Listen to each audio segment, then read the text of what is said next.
Hi everyone, I'm Graham INSCOE, and for today's breakdown, we're going to be taking a look at Thalias Frae, the kind-hearted Tiefling Druid determined to change the world for the better, one small bit at a time.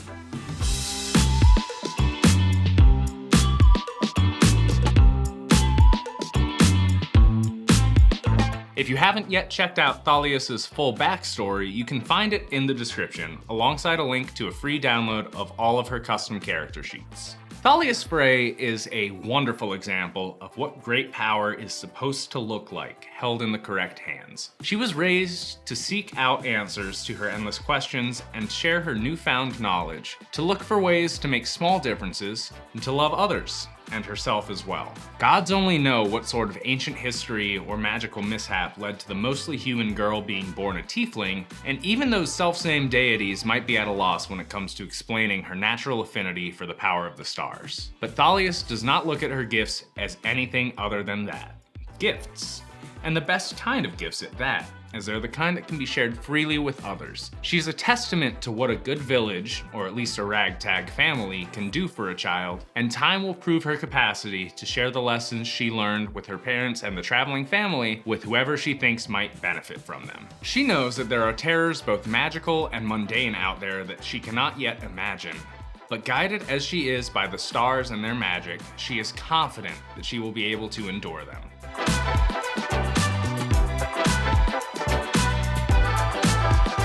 Druids, on the whole, are full casters who draw their magic from a natural, primal source, and funnel it most successfully into healing and support spells, as well as battlefield control via manipulation of the terrain and the weather. They are also famous for their ability to wild shape, taking on the physical form of various animals and beasts found in nature. Thalias, as a Circle of Stars druid, has an entirely different use for her wild shape, using it to take on an aspect of the night sky above and channel the magic of the cosmos to empower herself and her magic. She has a particular penchant for supporting her party with buffs and healing, but is not afraid to change things up and blast her enemies with starlight. Druids use Wisdom as their spellcasting ability score, so that's our #1 priority when assigning Thalias' ability scores. Constitution is usually a caster's second best friend, and Thalias is no different, so it's going to start off tied with Wisdom at 16, or a +3. Strength is rarely useful on a mage, and that goes double for one who can potentially turn into a bear. So we're going to leave it at a -1 modifier to free up some points for Thalias' other scores. Dexterity gets placed at a 12 and a +1 to give her a little boost to initiative rolls, and we're putting her charisma at that same +1 because she's simply too charming to have a neutral charisma modifier. That leaves intelligence at an 11, a +0 mod. All druids have proficiency in intelligence and wisdom saving throws, and since the Far Traveler background provides proficiency in insight and perception, we're rounding out Thalias' skill proficiencies with medicine and survival. In addition to common, our fledgling adventurer speaks fluid Elvish, has a mystical knack for infernal, and knows Druidic, a secret language known only to practitioners of the Druidic arts. Starting equipment is pretty meaningless for Thalias. If it comes down to Thalias fighting with a shield and scimitar, several things have gone drastically wrong. We do start with a Druidic focus for casting spells though, and leather armor is better than nothing. And her tiefling nature grants her one final set of tricks. Thalias knows the Thaumaturgy cantrip, and as she levels up, she'll gain the ability to cast the Hellish Rebuke and Darkness spells once per day. Apart from the Druidic language, the only level 1 Druid feature is of course spellcasting, and you probably already know we're gonna save that for last. Level 2 brings us 2 charges of the Wild Shape feature per short rest, as well as our first foray into the Circle of the Stars subclass. Wild Shape is not going to be a combat feature for Thalias, and while there is utility to be found in turning into a spider or a horse for the occasional scouting mission or chase sequence, Circle of the Stars provides Thalias with a much better use for her Wild Shape charges during combat. Starry Form allows Thalias to take on the aspect of one of 3 constellations as a bonus action. The Archer grants us a ranged bonus action spell attack, dealing radiant damage. The Chalice grants a secondary burst of healing when Thalias uses a spell slot to restore hit points, and the Dragon makes it easier for Thalias to succeed on con saves to maintain spell concentration, and on intelligence and wisdom checks, treating any roll of a 9 or lower as a 10. The star map feature allows Thalias to craft a tiny star chart, which she can use as a spellcasting focus, and which also provides a couple of extra spells while she's holding it. It adds guidance to her list of cantrips, and the first level spell Guiding Bolt is added to her spell list and is always prepared. Additionally, she can cast Guiding Bolt without expending a spell slot a number of times equal to her proficiency bonus. Outside of a bump in spell levels, nothing happens at level 3, but Thalias does get the usual level 4 ability score increase, bumping her wisdom up to 18. She can now also wild shape into slightly higher challenge rating beasts, including those that have a swim speed. Level 5 just comes with access to 3rd level spells, and level 6 brings us a new Circle of Stars feature, Cosmic Omen. By consulting her star chart at the end of a long rest, Thalias can roll a d6 to determine the sort of omens she gleans from it. With a wheel or even roll, she can use her reaction to add a d6 to an attack roll, ability check, or saving throw being made within 30 feet of her, and with a portent of woe, an odd roll, she can instead subtract that same d6 from a roll within that same 30-foot radius. Sticking to our theme, as an odd level, level 7 does not come with any new features, and level 8 is pretty familiar territory, an ASI and a wild shape improvement. The latter brings us up to CR1 beasts, and allows forms with a flying speed to be assumed. For the former, we have a toss-up between maxing out our wisdom stat or selecting a feat. In this instance, Warcaster and Fey Touched are our two most appealing options. Fey Touched would allow us to add Misty Step and Bless to Thalias' spell list, and a maxed out casting stat is always a priority. But we're opting to go with Warcaster.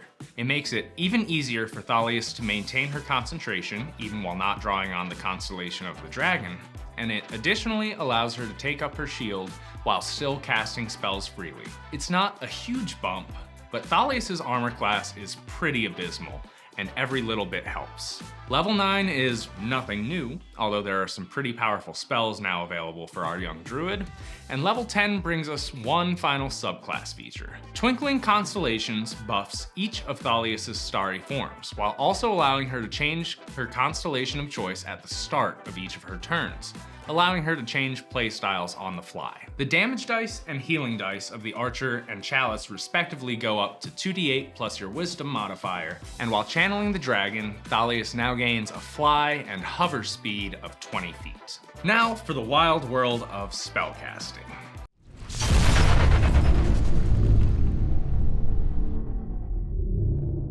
Druids, like paladins and clerics, prepare their spells at the end of each long rest, so rather than tell you about every single option available to Thalias, we're simply going to go into the ones we think merit a spot in her average loadout, and encourage you to explore the options available to you as you see fit. In addition to her 2 starting druid cantrips, her nature as a tiefling grants her access to the thaumaturgy cantrip, and since she's picking up guidance for free at level 2, we'll go with Thorn Whip for reliable close range damage, and Druidcraft for a grab bag of minor effects. Thalias will pick up additional cantrips at level 4 and 10. Shape Water and Mold Earth are both solid utility choices. As to must-have first level spells, one of Cure Wounds or Healing Word should almost always be something Thalias has prepared, because the difference between an ally with 1 HP and one with 0 HP is monumental. Plus, the Chalice aspect lets Thalias heal 2 birds with 1 stone. Guiding Bolt is one of the best first level spells in the game when it comes to dealing damage, and it additionally grants advantage to the next attack against its target. And it's free for Thalias, at least a few times per long rest. Use it. Fairy Fire is a good spell to attempt to get longer term advantage against multiple foes. Entangle is top tier crowd control, and Absorb Elements is especially great to prepare if you think you'll be encountering dragons or elementals in your adventuring day. There are a lot of excellent choices for Thalias at 2nd level, but we want to highlight just a couple. If Thalias isn't channeling the Archer, Flaming Sphere is a great way to utilize your bonus action for some consistent damage.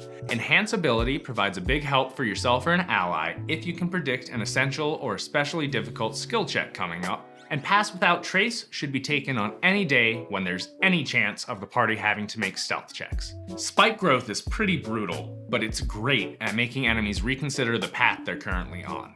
And if you can catch someone within its range, Thorn Whip couples very nicely with it. Healing Spirit's a good concentration healing spell, but assuming your DM allows for the expanded spell list it's found on, then you'll have an even better alternative when Thalias hits level 5 and gains access to 3rd level spells. And I'm just gonna cut right to the chase. Aura of Vitality is on the Druid's optional spell list, and if your DM doesn't allow you to incorporate that list, then you tell them that I said that they're a coward.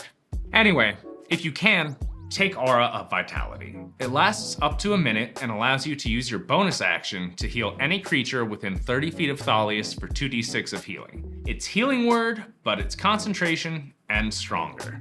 And after the first turn of it being up, you can utilize it while still casting other spells with your action. Beyond Aura of Vitality, Revivify is the earliest available option for reviving the recently departed. Plant Growth slows ground-based enemies to a crawl, and Tidal Wave provides solid damage while potentially knocking enemies prone. For 4th level spells, Charm Monster is a pretty interesting pick, but it allows Thalias to stroll up to an enemy and potentially convince it to leave the party alone, regardless of its creature type.